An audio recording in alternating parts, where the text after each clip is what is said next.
I pulled him to his feet and embraced him. His beard had gone grey, but he was still the same long-boned, sad-faced man I remembered.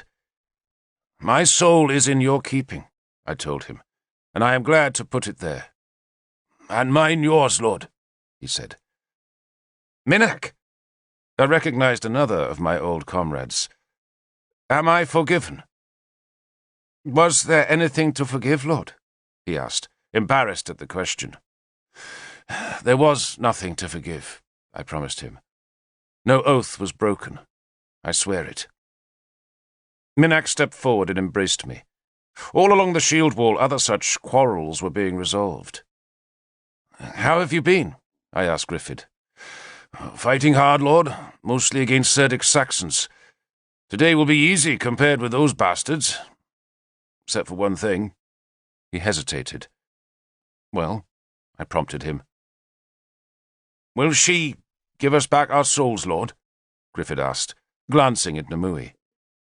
He was remembering the awful curse she had laid on him and his men.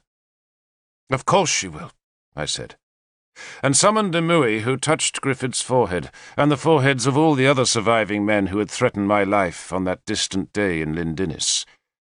Thus was her curse lifted, and they thanked her by kissing her hand. I embraced Griffith again, then raised my voice so that all my men could hear me. "Today," I said, "we shall give the bards enough songs to sing for 1,000 years. And today, we become rich men again." They cheered. The emotion in that shield line was so rich that some men wept for happiness. I know now that there is no joy like the joy of serving Christ Jesus. But how I do miss the company of warriors. There were no barriers between us that morning. Nothing but a great swelling love for each other as we waited for the enemy. We were brothers. We were invincible. And even the laconic Sagramore had tears in his eyes. A spearman began singing the war song of Beli Mar, Britain's great battle song, and the strong male voices swelled in instinctive harmony all along the line. Other men danced across their swords, capering awkwardly in their leather armour as they made the intricate steps either side of the blade. Our Christians had their arms spread wide as they sang, almost as though the song was a pagan prayer to their own god, while other men clashed their spears against their shields in time to the music. We were still singing of pouring our enemy's blood onto our land when that enemy appeared. We sang defiantly on.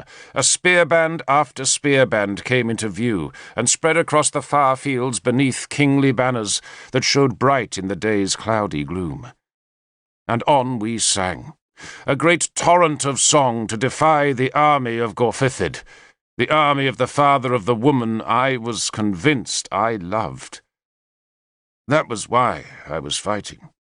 Not just for Arthur, but because only by victory could I make my way back to Caer Sws, and thus see Cynwyn again. I had no claim on her, and no hopes either, for I was slave-born and she a princess. Yet somehow I felt that day as though I had more to lose than I had ever possessed in all my life. It took over an hour for that cumbersome horde to make a battle line on the river's far bank. The river could only be crossed at the ford, which meant we would be given time to retreat when the moment came. But for now the enemy must have assumed that we planned to defend the ford all day, for they massed their best men in the centre of the line. Gorfithid himself was there, his eagle banner stained by its dye that had run in the rain, so that the flag looked as though it had already been dipped in our blood. Arthur's banners, the Black Bear and the Red Dragon, flew at our line's centre, where I stood facing the ford. Sagramore stood beside me, counting the enemy banners. Gundlius's fox was there, and the red horse of Elmet, and several others we did not recognize. 600 men, Sagramore guessed. And more still coming, I added. Like us not. He spat towards the ford. And they'll have seen that Tudric's bull is missing. He gave one of his rare smiles. It'll be a fight worth remembering, Lord Derville. I'm glad to share it with you, Lord, I said fervently. And so I was. There was no warrior greater than Sagramor, no man more feared by his enemies. Even Arthur's presence did not raise the same dread as the Numidian's impassive face and ghastly sword. It was a curved sword, of strange foreign make, and Sagramor wielded it with a terrible quickness. I once asked Sagramor why he had first sworn loyalty to Arthur. "Because when I had nothing," he explained curtly, "Arthur gave me everything." Our spearmen at last stopped singing, as 2 druids advanced from Gorfithid's army. We only had Nimue to counter their enchantments, and she now waded through the ford to meet the advancing men who were both hopping down the road with one arm raised and one eye closed. The druids were Eorth, Gorfithid's wizard, and Tanabers in his long robe embroidered with moons and hares. The 2 men exchanged kisses with Nimue, talked with her for a short while, and then she returned to our side of the ford. "They wanted us to surrender," she said scornfully, "and I invited them to do the same." "Good," Sagramor growled. Eorwith hopped awkwardly to the ford's farther side. "The gods bring you greeting," he shouted at us, though none of us answered. I had closed my cheek-pieces so that I could not be recognized. Tanabers was hopping up the river, using his staff to keep his balance. Eorwith raised his own staff level above his head to show that he wished to speak further. "My king, the king of Powys and high king of Britain, King Gorfithid ap Cadel, ap Brichan, ap Leganis, ap Cole, ap Belimar, will spare your bold souls a journey to the other world. All you need do, brave warriors, is give us Arthur."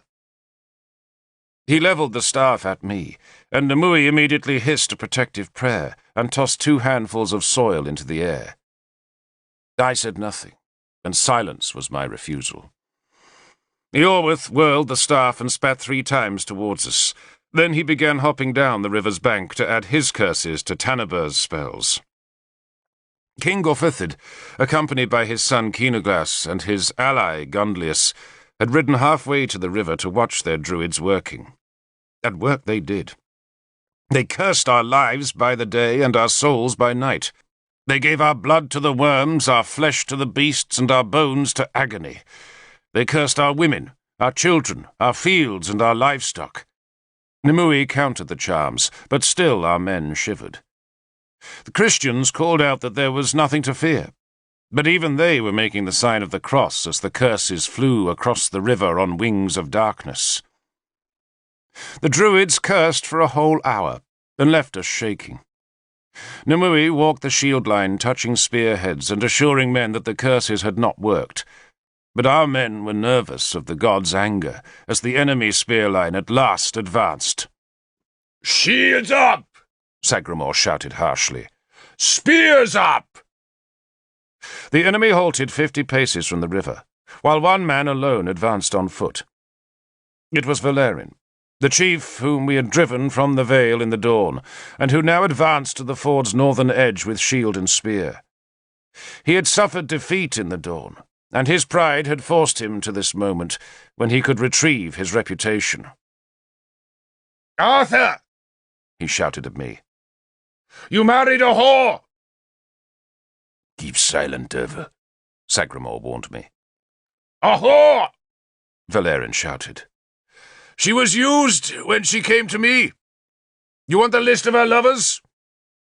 An hour, Arthur, would not be time enough to give that list. And who's she whoring with now, while you're waiting to die? You think she's waiting for you? I know that whore. She's tangling her legs with a man or 2. He spread his arms and jerked his hips obscenely, and my spearmen jeered back. But Valerian ignored their shouted insults. "A whore!" he called. "A rancid, used-up whore! You'd fight for your whore, Arthur? Or have you lost your belly for fighting? Defend your whore, you worm!" He walked through the ford that came up to his thighs and stopped on our bank, his cloak dripping, just a dozen paces away from me. He stared into the dark shadow of my helmet's eye-hole. "A whore, Arthur," he repeated. "Your wife is a whore." He spat. He was bareheaded and had woven sprigs of protective mistletoe into his long black hair. He had a breastplate, but no other body armour, while his shield was painted with Gorfythid's spread-winged eagle. He laughed at me, then raised his voice to call to all our men. "Your leader won't fight for his whore, so why should you fight for him?"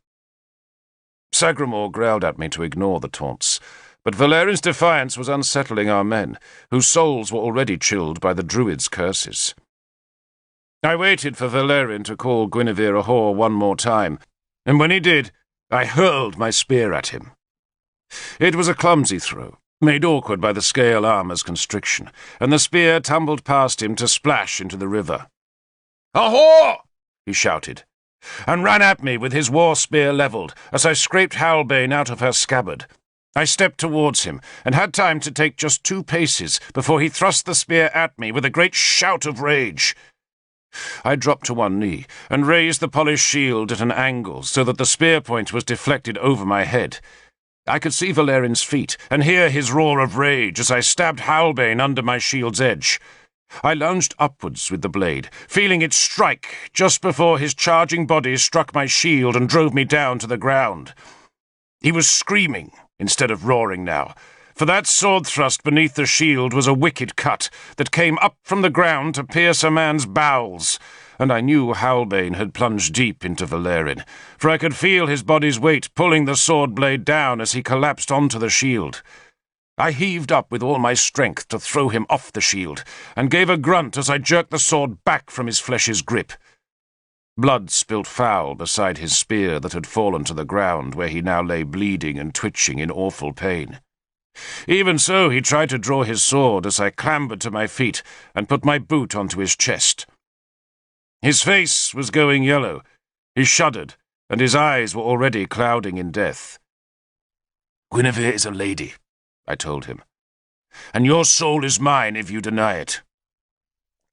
"She's a whore," he somehow managed to say between clenched teeth. Then he choked and shook his head feebly. "The bull guards me," he managed to add, and I knew he was of Mithras, and so I thrust Halbane hard down. The blade met the resistance of his throat, then swiftly cut to end his life. Blood fountained up the blade, and I do not think Valerin ever knew it was not Arthur who sent his soul to the Bridge of Swords in Cruachan's cave. Our men cheered. Their spirits, so abraded by the druids and chilled by Valerin's foul insults, were instantly restored, for we had drawn the first blood. I walked to the river's edge, where I danced to Victor's steps as I showed the dispirited enemy Halbane's blood-stained blade. Gorfythid, Keenaglas, and Gundlius, their champion defeated, turned their horses away, and my men taunted them as cowards and weaklings. Sagramor nodded as I returned to the shield wall. The nod was evidently his way of offering praise for a well-fought fight. "What do you want done with him?" He gestured to Valerin's fallen body. I had Issa strip the corpse of its jewellery.